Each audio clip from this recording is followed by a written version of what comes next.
হঠাৎ করেই দেশে অস্থিরতা বেড়েছে। একের পর এক হামলা, ভাঙচুর, সংঘর্ষ চলছে দেশে। ঢাকা থেকে চট্টগ্রাম, রাজবাড়ী থেকে ময়মনসিংহ, সব জায়গায় চলে নজিরবিহীন তাণ্ডব। দেশে জাতীয় নির্বাচনের সময় যত ঘনিয়ে আসছে, ঠিক ততই যেন পরিস্থিতি উত্তপ্ত হয়ে উঠছে।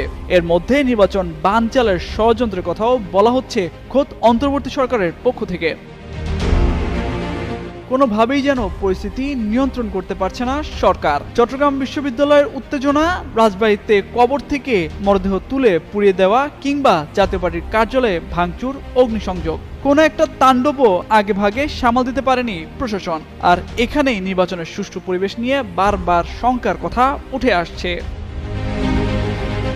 রাজনৈতিক বিশ্লেষকরা বলছেন, প্রশাসনের দুর্বলতা ফুটিয়ে তোলা এবং তা প্রমাণ করতেই এই ধরনের মব সৃষ্টি করা হচ্ছে, যেন নির্বাচন বানচাল করা যায়। দেশের আইনশৃঙ্খলা পরিস্থিতির অবনতি ও নির্বাচন